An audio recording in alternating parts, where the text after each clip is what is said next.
The sound in the courtyard was like a living force, uneven at first, a few scattered voices cutting through the restless murmur. Then the rhythm took hold. The name was shouted again and again, each time sharper, louder. Barabbas! Barabbas!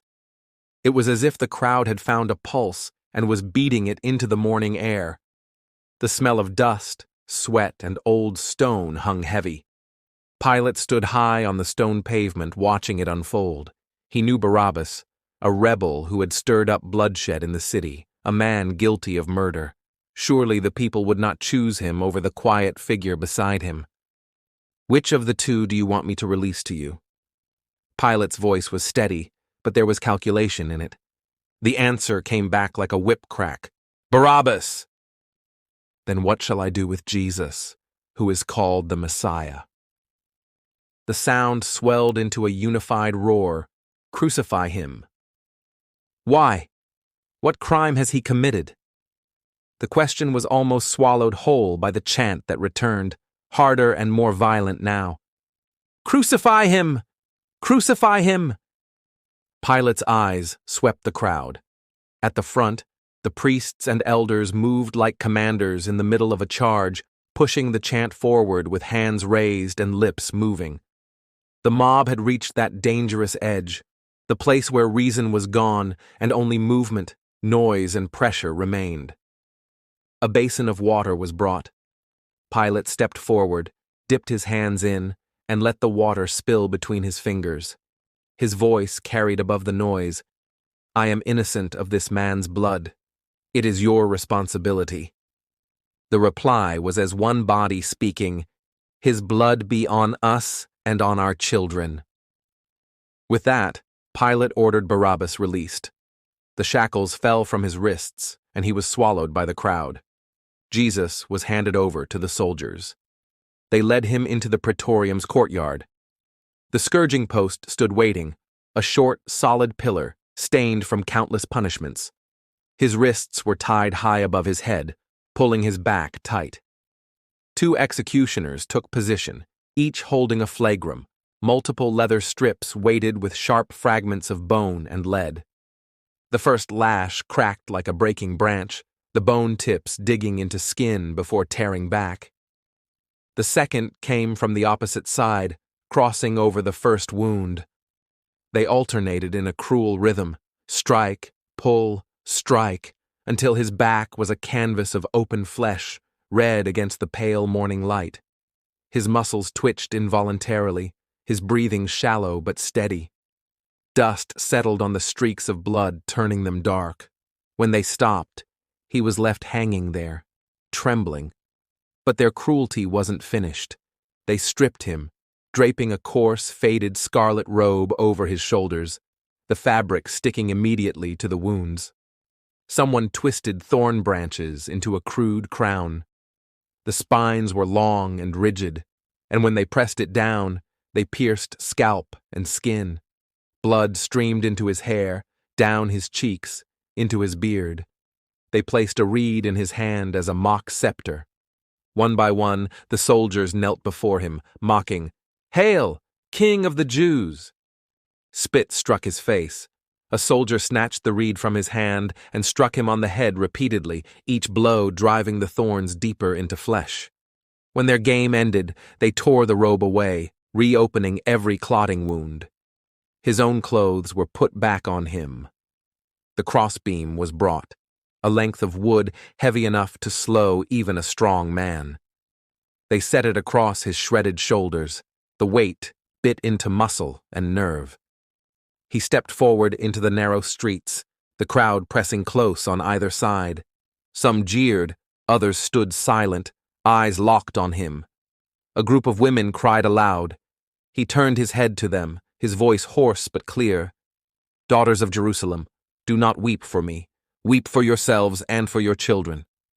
The sun was high now, the light sharp and unyielding. Each step was deliberate, but the weight and pain slowed him. His knees buckled. The beam shifted dangerously. A soldier grabbed a man from the crowd, Simon of Cyrene, and forced him to take the crossbeam. Jesus followed behind, his pace unsteady. They reached Golgotha, the place of the skull. The ground was bare, the air carrying the smell of sweat, dust, and iron. The soldiers offered him wine mixed with myrrh, a dulling drink. He refused. They threw him backward onto the crossbeam. A spike was placed against his wrist, just above the hand. The hammer rose and fell, driving the iron through flesh into wood. The same was done to the other arm. The crossbeam was lifted, fixed onto the upright post, and his feet were nailed in place, one over the other, the spike driven through both into the timber. Breathing became a slow torture. Hanging from his arms, his chest was pulled upward, making exhalation nearly impossible. To breathe out, he had to push up on the nails through his feet, scraping his torn back against the splintered wood. Each movement ignited every nerve in his body. Beneath the cross, the soldiers cast lots for his clothes.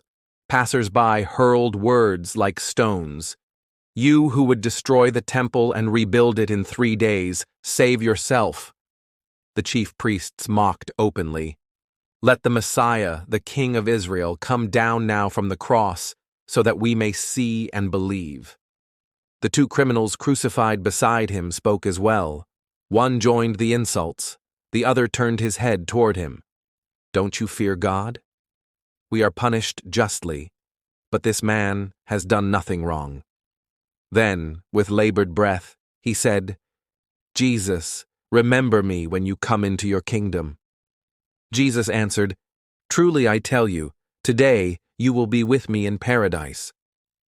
Through the haze of pain, he looked down and saw his mother, and next to her, the disciple he loved.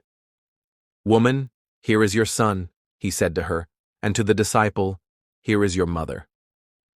From noon until 3, darkness fell over the land. The heat drained from the air, replaced by an unnatural stillness. Each minute was longer than the last, his breaths slower, each one requiring the agonizing lift of his body. The weight of dehydration pressed on him, his tongue sticking to his mouth. Then, in a voice that cut through the silence, he cried, my God, why have you forsaken me?" After a long pause, he said, "I am thirsty." A sponge was soaked in sour wine, lifted to his lips on a stalk of hyssop. He drank. Then, summoning the last of his strength, he said, "It is finished."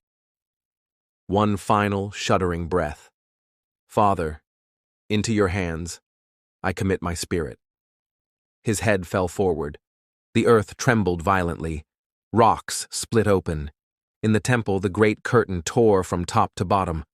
The centurion who had watched it all stood in awe. Surely this man was the Son of God. The crowd began to break apart, some striking their chests in grief. The women from Galilee stood still, their eyes fixed on him. The air was thick, the quiet heavy. As evening approached, Joseph of Arimathea went to Pilate. Permission was granted. Joseph and Nicodemus lowered him carefully, wrapped him in linen with spices, and laid him in a new tomb cut into the rock. A massive stone was rolled across the entrance. The hill emptied, the dust settled, and the world seemed to hold its breath. Thank you for listening to Divine Crime. Subscribe for more stories from the most dangerous book ever written.